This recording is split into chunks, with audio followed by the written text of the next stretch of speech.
करते हुए श्री रामचरितमानस में तुलसीदास जी के द्वारा लिखी हुई अयोध्या कांड की कुछ चौपाइयां आप सभी तक पहुंचा रहा हूं। किसी भी प्रकार की यदि त्रुटि होती है, गलती होती है, तो आप सभी मुझे क्षमा करेंगे। प्रसंग उस समय का है जब भरत जी ननिहाल से लौट करके आते हैं, माता कौशल्या के पास पहुंचते हैं। पूरी कहानी माता कौशल्या जी भरत जी को बताती हैं। भरत शत्रुघ्न माता से लिपट करके रोने लगते हैं, चरणों में गिरकर रोने लगते हैं और कहते हैं, माता भगवान श्री रामचंद्र जी के वनवास में यानी उनके वनवास के विषय में यदि मेरा कोई मत हो तो माता मुझे बहुत बड़े बड़े पाप लगे। जो लोग श्री हरि शंकर जी के चरणों को छोड़ करके भयानक भूत प्रेतों को भजते हैं, हे माता यदि इसमें मेरा मत हो तो विधाता मुझे उनकी ही गत दे। तुलसीदास जी ने लिखा है मित्रों,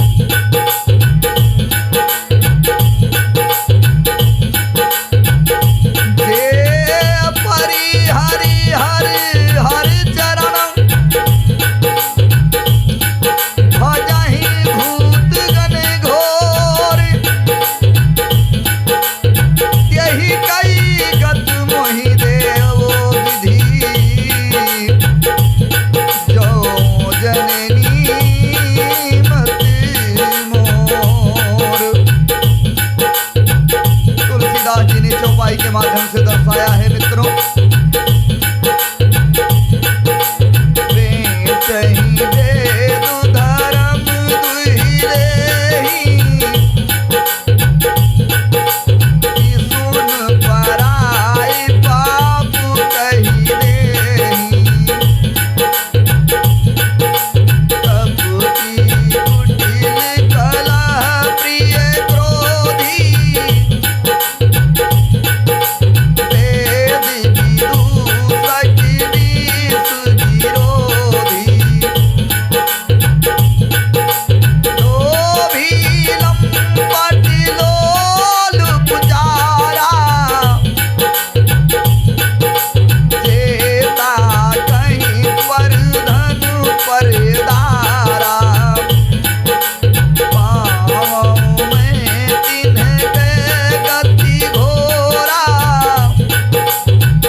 चाहे विष चुआने लगे और पाला आग बरसाने लगे, जलचर जीव जल से विरक्त हो जाएं और ज्ञान हो जाने पर भी चाहे मोह न मिटे, पर तुम श्री रामचंद्र जी के प्रतिकूल कभी नहीं हो सकते, इसमें तुम्हारी सम्मत नहीं है। जगत में जो कोई ऐसा कहते हैं वे स्वप्न में भी सुख और शुभ की गति नहीं पाएंगे। ऐसा कहकर माता कौशल्या जी ने भरत जी को हृदय से लगा लिया। उनके स्तनों से दूध बहने लगा और नेत्रों में आंसू भर आए। इस प्रकार बहुत विलाप करते हुए सारी रात बैठे बैठे ही बीत गई सज्जनों। फिर मुनि वशिष्ठ जी ने सोचा कि महल में चलूं। वशिष्ठ जी जहां भरत शत्रुघ्न और कौशल्या जी थी वहां आए। उन्होंने सब मंत्रियों तथा महाजनों को बुलाया। फिर मुनि वशिष्ठ ने परमार्थ के सुंदर समय अनुकूल वचन कहकर बहुत प्रकार से भरत जी को उपदेश दिया। वशिष्ठ जी ने कहा, हे पुत्र, हृदय में धीरज धरो और आज जिस कार्य को करने का अवसर है उसे करो। गुरु जी के वचन सुनकर भरत जी उठे। उन्होंने सब तैयारी करने के लिए कहा। सज्जनों, तुलसीदास जी ने पुनः चौपाई के माध्यम से दर्शाया है। नृपुतन वेद विदित अनहवावा, परम विचित्र विमानु बनावा। गई पद भरत मातु सब राखी, रही रान दर्शन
जाकर बैठ गए।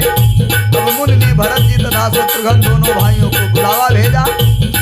भरत जी को वशिष्ठ जी ने अपने पास बैठा लिया और नीति तथा धर्म से भरे हुए वचन कहे। पहले तो कैकेयी ने जैसी कुटिल करनी की थी सारी कथा मुनि ने सुनाई भरत शत्रुघ्न को।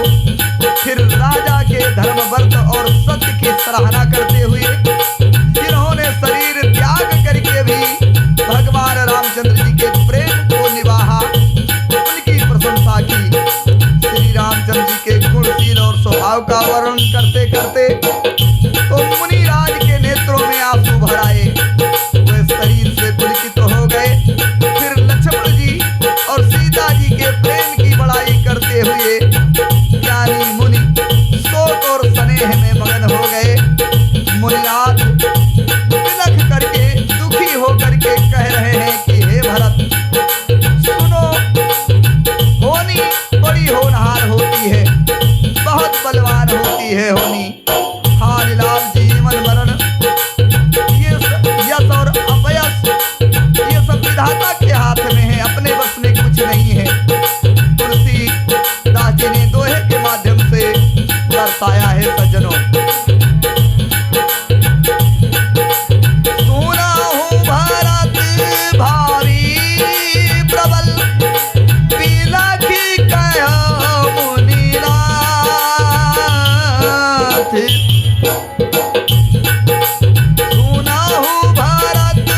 हैं। वशिष्ठ जी ने इस प्रकार भरत जी को समझाना शुरू किया। सोच उस विप्र का करना चाहिए जो वेद नहीं जानता और जो अपना धर्म छोड़कर विषय भोग में ही लीन रहता है। उस राजा का सोच करना चाहिए जो नीति नहीं जानता और जिसको प्रजा प्राणों के समान प्यारी नहीं होती। उस वैश्य का सोच करना चाहिए जो धनवान होकर भी कंजूस है और जो आतिथ्य सत्कार तथा शिव की भक्ति करने में कुशल नहीं है। उस शूद्र का सोच करना चाहिए जो विप्रों का अपमान करने वाला, बहुत ही बोलने वाला, मान बड़ाई चाहने वाला और ज्ञान का घमंड रखने वाला हो। पुनः उस स्त्री का सोच करना चाहिए जो पति को छलने वाली हो, कुटिल हो, झगड़ेली हो और स्वेच्छाचारिणी हो, जो मन में आवे वही करती हो। उस ब्रह्मचारी का सोच करना चाहिए जो अपने ब्रह्मचर्य व्रत को छोड़ देता है और गुरु की आज्ञा को नहीं मानता, उनके अनुसार नहीं चलता। उस गृहस्थ का सोच करना चाहिए जो मोहवश कर्म मार्ग का त्याग कर देता है। उस सन्यासी का सोच करना चाहिए जो दुनिया के प्रपंच में फंसा हुआ है और ज्ञान वैराग्य से हीन है। इस प्रकार से सज्जनों भरत जी को समझाते हैं वशिष्ठ जी और गुरु वशिष्ठ जी पुनः समझा रहे हैं और तुलसीदास जी ने चौपाई के माध्यम से दर्शाया है। मित्रों, खानस कोई सोचई जोगु तब बिहाई जेहि भावई भोगु सोचिए विष्णु अकारनि क्रोधी औ जननी जनक गुरु बंधु विरोधी।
छोड़कर भोग अच्छे लगते हो।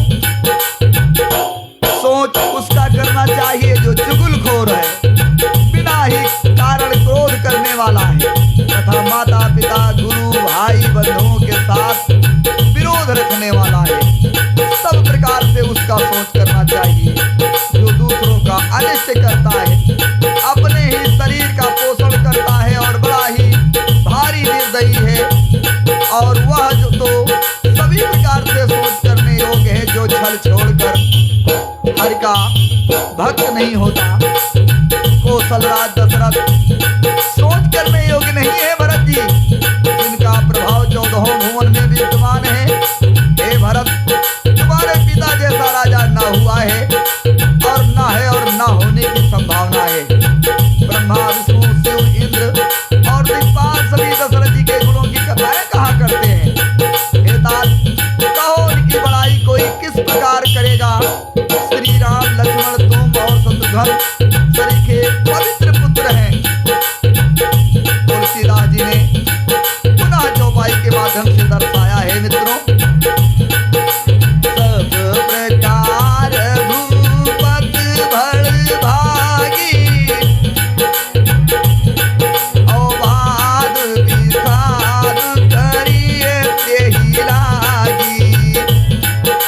यही गुनी समुझ सोच परिहरहु, और श्रीधर राज रजायस करहु।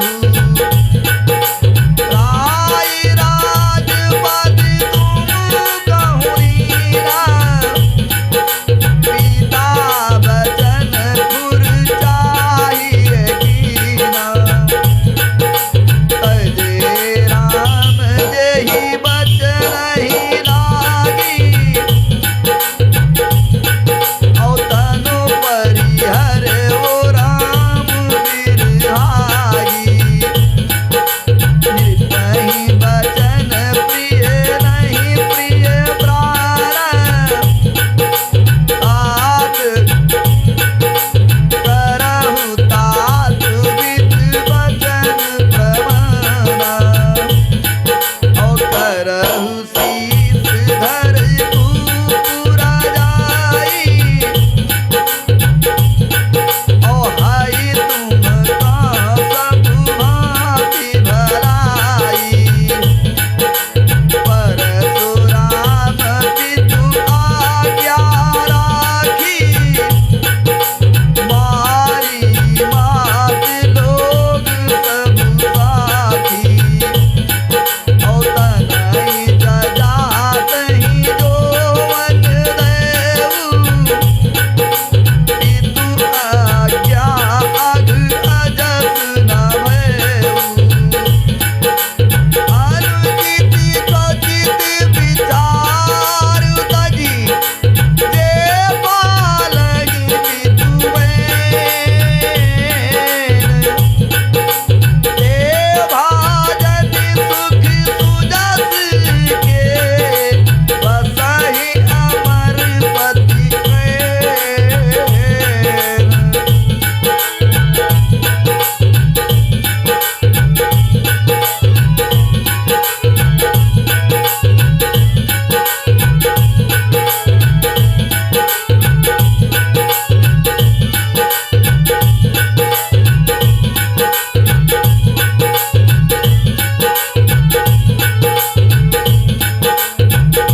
बहुत देर तक भरत जी को समझाते बुझाते रहे वशिष्ठ जी। फिर कहने लगे कि हे भरत, राजा सब प्रकार से बड़भागी थे, उनके लिए विषाद करना व्यर्थ है, चिंता करना व्यर्थ है।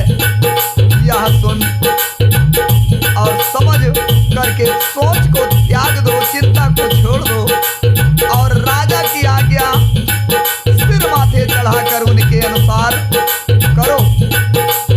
राजा ने, वशिष्ठ जी ने कहा कि राजा दशरथ जी ने तुम्हें राज दिया है और पिता के वचन तुम्हें सत्य करना चाहिए। जिन्होंने वचन के लिए रामचंद्र जी को त्याग दिया और विरह, राम के विरह में अपने शरीरों को भी उन्होंने छोड़ दिया,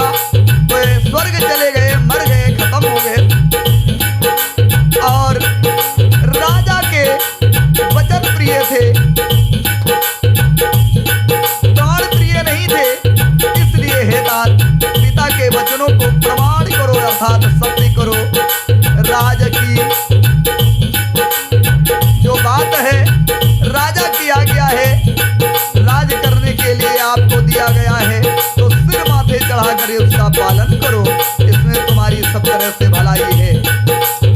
और भरत जी को समझाने के लिए एक और ही तीखी बात कही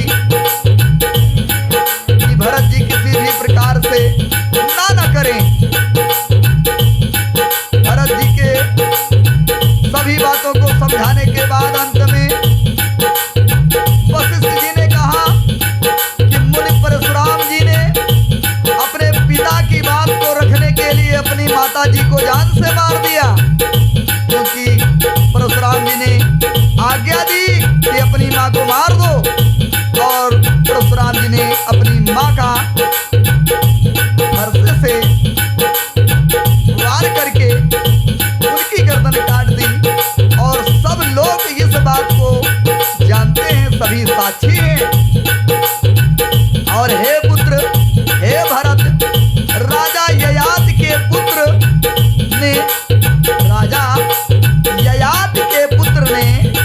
अपने पिता को अपनी जवानी दे दी थी, और पिता की आज्ञा पर पालन करने से उन्हें पाप और अपयश नहीं हुआ।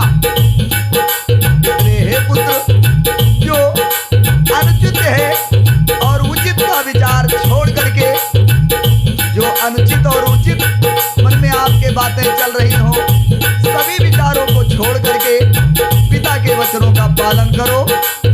वे सुख और सुयश के पात्र होकर अंत में इंद्रपुरी में निवास करते हैं, जो पिता के वचनों के अनुसार चलते हैं, माता पिता की आज्ञा को मानते हैं। तुलसीदास जी ने पुनः चौपाई के माध्यम से दर्शाया है। मित्रों, वशिष्ठ जी कह रहे हैं भरत जी से, अवति नरेश भजनि धुरि करहु, पालहु प्रजा शोक परिहरहु, गुरु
संतोष पावेंगे, उनके आत्मा को शांति मिलेगी, तुमको पुण्य और सुंदर यश मिलेगा, दोष नहीं लगेगा। यह वेदों में प्रसिद्ध है और सभी शास्त्रों के द्वारा सम्मत है कि पिता जिसको राज दे वही राज तिलक पाता है।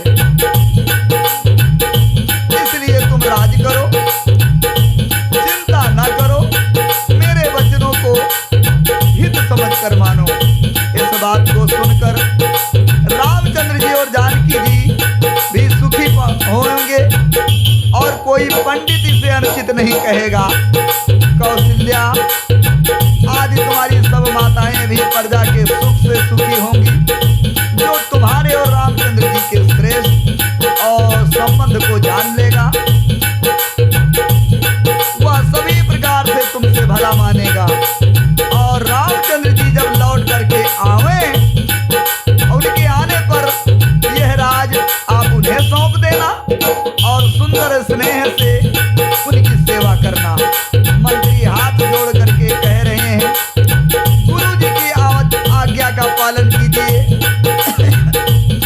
और भरत जी से निवेदन कर रहे हैं सभी मंत्री कि जब भगवान श्री रामचंद्र जी लौट करके आवे तब जैसा उचित हो फिर वैसा कीजिएगा। सज्जनों, तुलसीदास जी ने चौपाई के माध्यम से पुनः दर्शाया है।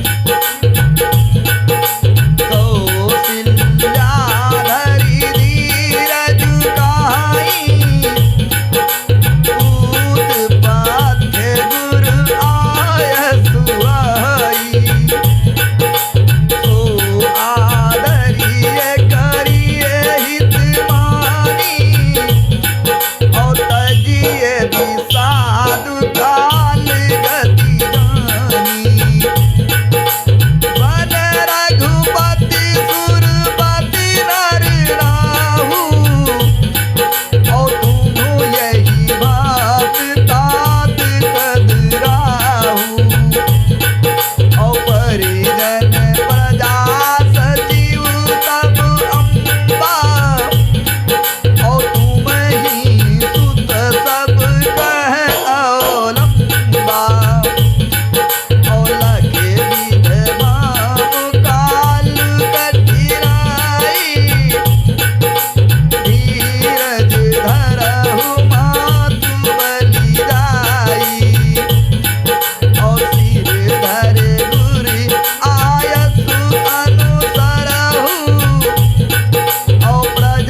में उसका आदर करना चाहिए आपको और हित मानकर उसका पालन करना चाहिए।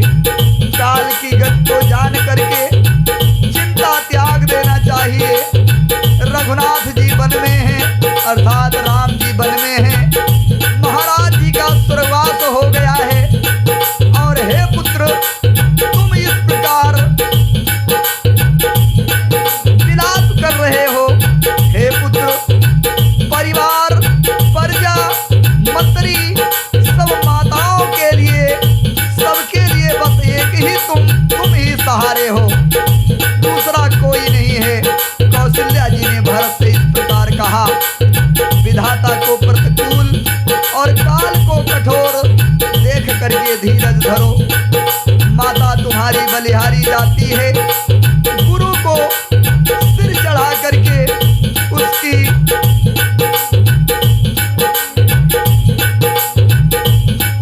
अच्छी बातों को मान करके उसी के अनुसार कार्य करो और प्रजा का पालन कर परिवार का दुख हरो। भरत जी ने गुरु के वचनों मंत्रियों के अभिनंदन को सुना जो उनके हृदय के लिए मानो चंदन के समान थे। फिर उन्होंने सील स्नेह और सरलता के रस में सनी हुई माता कौशल्या की वाणी सुनी। सरलता के रस में सनी हुई सरलता के रस में सनी हुई माता की वाणी सुन करके भरत जी व्याकुल हो गए। उनके आंखों में आंसू भर आए। हृदय के विरह रूपी नवीन अंकुर को सींचने लगे और नेत्रों के आंसुओं ने उनके वियोग दुख को बहुत ही बढ़ाकर उन्हें अत्यंत व्याकुल कर दिया। वह उनकी दशा देख करके उस समय सबको अपने अपने शरीर की सुध बुद्धि भूल गई। तुलसीदास जी कहते हैं स्वाभाविक प्रेम की सीमा भरत जी की सब लोग आदर पूर्वक सराहना करने लगे। धैर्य की धूरी धारण करने वाले भरत जी धीरज धर के कमल के समान हाथों को जोड़ करके वचनों को मानो अमृत में डुबो करके सबको उचित उत्तर देने लगे सज्जनों। और आज का प्रसंग यहीं पर विराम कर रहा हूं सज्जनों। पुनः अगले भाग में आप सभी को मिलूंगा। सज्जनों भक्तों श्रोता बंधुओं देशवासियों जिस चैनल के माध्यम से ये कार्यक्रम आप सभी तक पहुंच रहा है चैनल को सबसे पहले सब्सक्राइब